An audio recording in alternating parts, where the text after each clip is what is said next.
सुषमाचे नवीन लग्न झाले होते। खूप सारे स्वप्न होते तिचे, जसे प्रत्येक मुलीचे लग्नानंतर असतातच।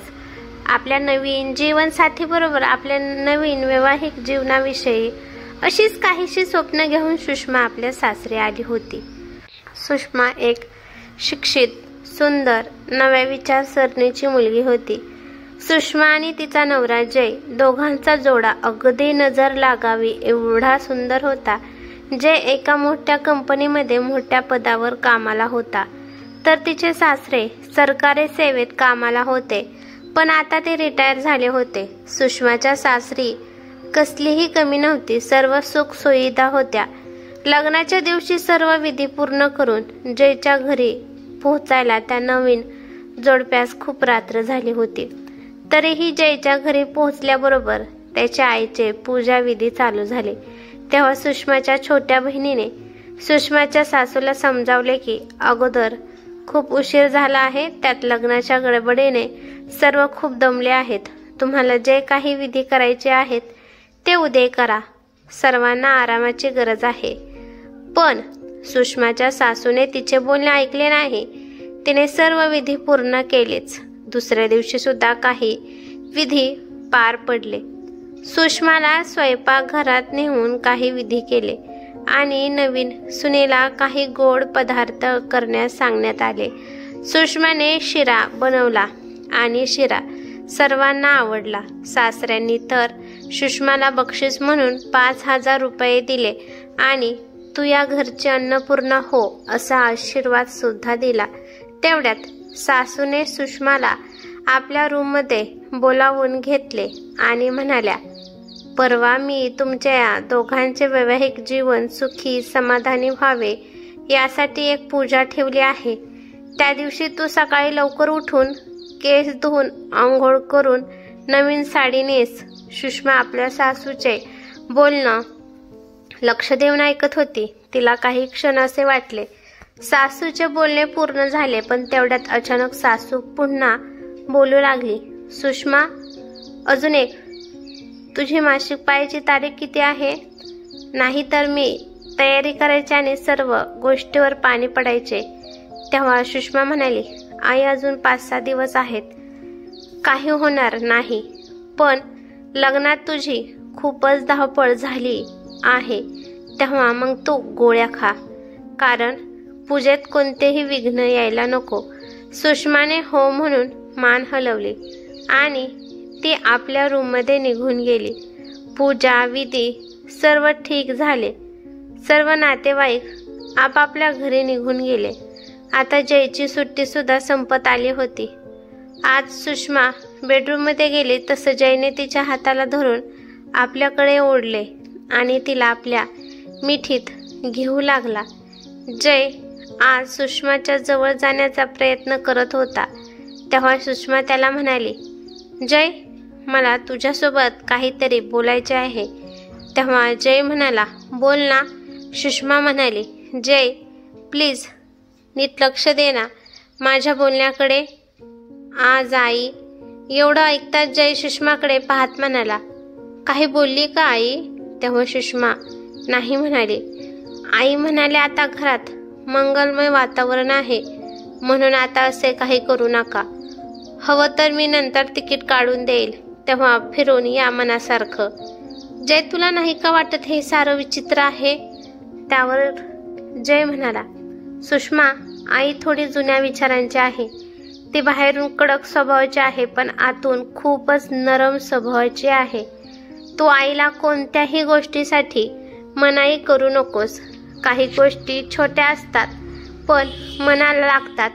एकदा मन दुखावले की मग पुढे कितीही काही केले तरी त्या गोष्टी डोक्यातून जात नाहीत आणि हे सर्व 5-6 महिन्यासाठी आहे। आपल्या फ्लॅटचे काम पूर्ण झाले की तू माझ्या बरोबरच राहणार, मग तुला हवं तसं वाग। मी काही तुला कोणत्याही गोष्टीसाठी बंधने घालणार नाही। सुषमाला जयचे बोलणे पटले आणि सुषमाच्या आईने सुद्धा तिला हेच सांगितले होते की सुरुवातीला सासरी सर्वांचे ऐकून स्वतःला ॲडजस्ट करायचं असतं आणि सर्वांच्या मनात आपले स्थान बनवायचे असते। 5 दिवसांनी जय सुट्टी संपल्यानंतर तो कामासाठी शहरात निघून गेला. सर्व काही नीट चालू होतं. तेवढ्यात सुषमाला मासिक पाळी येते. आता तर तिची सासू तिच्याबरोबर बोलणे तर सोडाच, तिला बेडरूममध्ये राहायला सांगते. सारं काही तिथेच बोलायचे आणि बाहेर पडायचे नाही. फक्त तिला जेवण दिले जायचे ते सुद्धा तिच्या दारात ठेवत होते. असे 5 दिवस कसे तरी सुषमाने काढले. मग ती सासूला म्हणाली, पुढे मासिक पाळी आल्यावर माहेरी आईकडे जाईन. तेव्हा सासू बोलते, बरं होईल, घर अपवित्र नाही होणार आणि मला सुद्धा सारखे घर स्वच्छ करायला नको. लोक म्हणतात हे सर्व देवाला चालत नाही, म्हणून तू माहेरीच जा. तेव्हा सुषमाच्या मनात विचार येतात, पण मग देवाला फुले कशी चालतात? फुलं आल्यावरच तर झाडावर फळे येतात. तसेच स्त्रीचे शरीर आहे. गर्भधारण करण्यासाठी प्रत्येक स्त्रीला मासिक पाळी येणे गरजेचे आहे. ते होत नसेल तर माणसाचा जन्मच होणार नाही. जाऊ दे, मला कुठे इथे जास्त राहायचं आहे. 5-6 महिने तर काढायचे आहेत. असं बोलून सुषमाने स्वतःला समजावलं. थोड्या दिवसांनी कधी सण उत्साह तर कधी पूजा असे काही ना काही सांगून सुषमाला गोळ्या घेण्यास भाग पाडले जाईल. घरात वाद विवाद नको म्हणून ती काही न बोलता गोळ्या घेत असे. त्यामुळे वजन वाढणे, चिडचिड होणे असे शारीरिक बदल होत गेले. आपल्या जास्त इकडे राहायचे नाही म्हणून सुषमा हे बदल सहन करत होती. ती व्यायाम सुद्धा करू लागली, पण वजन वाढतच गेले.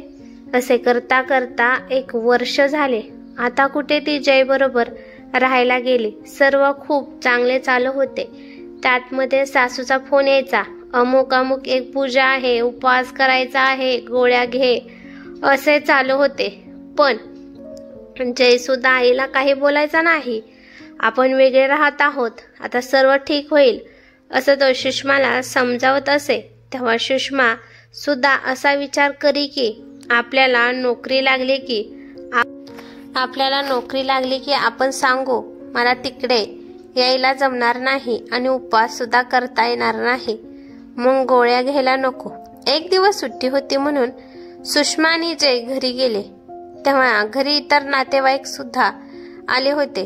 तेव्हा जयची आजी सुषमाला म्हणाली, सुनबाई, आम्हाला माहित आहे तुम्ही आता नव्या जमान्यातल्या आहात, पण लग्नाला 3 वर्षे व्हायला आलीत. काही विचार केलात की नाही मुलाबाळांचा, की अजून टाइम घेणार आहात? तेव्हा सर्वच नातेवाईक बोलू लागले, आता बाद झाले, आता गोड बातमी द्या. किती वर्ष राजा राणीचा संसार करणार? कोणीतरी छोटं हवं ना घरात? सर्वजण मस्करी करत होते. पण हे बोलणे सुषमाच्या मनाला खूप लागले. तेव्हा सुषमाने जयला एक बाजूला घेऊन, बाळाविषयी आपण विचार करायला हवा. वर्ष असेच निघून जात आहेत. तेव्हा जय तिला समजावतो, तू चिंता करू नकोस, अजून आपले वय गेले नाही. तू बोलतेस तर आपण घरी गेल्यानंतर कोणत्या तरी मोठ्या डॉक्टरांना भेटूया. असं बोलून जय सुषमाची समजूत काढतो. घरी गेल्यावर दुसऱ्या दिवशी ते दोघेही एका चांगल्या डॉक्टरांकडे जातात. सुषमा आणि जय डॉक्टरांना सांगतात की आम्हाला लग्न होऊन 3 वर्ष होतील, पण यश येत नाही. मग डॉक्टर सुषमाला विचारतात, तुमची मासिक पाळी योग्य आहे का? ती वेळेच्या वेळी येते का? तेव्हा सुषमा म्हणते, हो डॉक्टर, पण मी दिवस पुढे जाण्यासाठी गोळ्या घेत असे. हे ऐकून डॉक्टर म्हणाल्या, आजकालच्या मुली साधी तापावरची गोळी घेताना सुद्धा साईड इफेक्ट काय होतील याचा विचार करतात. तू तर एवढी शिकलेली मुलगी, तू चूक केलीस. असो, पण आता आपण काही टेस्ट करून बघूया, मग आपल्याला नक्की काय प्रॉब्लेम आहे ते समजू शकेल. मग त्याच दिवशी डॉक्टरांनी तिच्या सर्व टेस्ट केल्या, सोनोग्राफी केली. सुषमाच्या मनात भीती वाढत चालली होती. तिच्या मनाची घालमेल वाढली होती. कारण रिपोर्ट काय येणार याची तिला चिंता होती। तिच्या शरीरात होणारे काही बदल तिला समजून आले होते। सर्व रिपोर्ट्स आले। मग डॉक्टर म्हणाले, सुषमा, तुमच्या फॅलोपियन ट्यूबमध्ये ब्लॉकेज आले आहेत। त्या गोळ्यांमुळे, शरीरात होणाऱ्या हार्मोन्स बदलामुळे तुमच्या दोन्ही ओव्हरीज खराब होत चालल्या आहेत। गर्भाशयात गाठी तयार झाल्या आहेत। तू आई होण्याचे 80% चान्सेस कमी आहेत। पण आपण प्रयत्न करून बघूया। मी सुरुवातीला काही गोळ्या देते, त्याने आतील गाठी कमी होतील। निघून गेल्या तर ठीक, नाही तर गर्भाशय काढावे लागेल, कारण इन्फेक्शन वाढू शकते।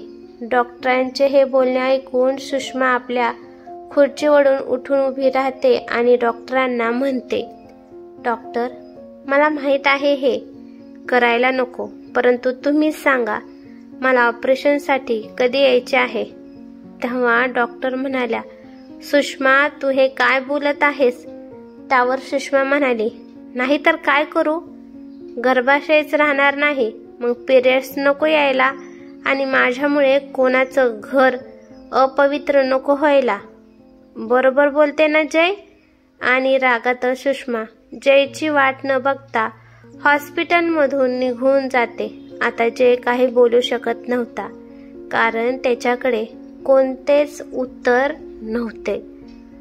आपण आज विकसित जगात राहत आहोत। अपवित्रता, त्या दिवसात स्त्रियांना बाजूला बसायला सांगायचे, या जुन्या गोष्टी आहेत। ते करण्यामागची कारणे पण वेगळी होती। घर अपवित्र होईल, पूजाविधी होणार नाही म्हणून गोळ्या घेणे हा शरीरावर केलेला अत्याचारच आहे। या गोळ्याचे दुष्परिणाम पण खूप भयानक आहेत। जी चुकी सुषमाने केली ती चूक कोणीही करू नये, एवढीच या गोष्टीच्या माध्यमातून आपल्याला विनंती आहे। कारण आई होणं म्हणजे प्रेमाचं नवं रूप जन्माला येणं। आई होणं म्हणजे निस्वार्थ प्रेमाचं जिवंत उदाहरण। आई होणं म्हणजे अश्रूंमध्येही हसू लपवणं। आई होणं हे एक अनुभव नाही, ते एक संपूर्ण जीवन आहे।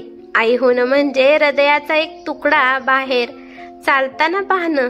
आई होणं म्हणजे स्वतःला विसरून दुसऱ्यासाठी जगणं। आई होणं म्हणजे जगातलं सर्वात सुंदर नातं अनुभवणं। आई होणं म्हणजे दिवसा मुलाचं हास्य, रात्री त्यांचंच रक्षण। आई होणं म्हणजे देवाची कृपा प्रत्यक्षात अनुभवणं। आई होणं म्हणजे जीवनाला खरं अर्थ देणं। ही कथा कशी वाटली ते मला कमेंट करून नक्की सांगा। कथा आवडली तर लाईक शेअर नक्की करा आणि चॅनेलवरती नवीन असाल तर चॅनेलला सबस्क्राईब करा। धन्यवाद।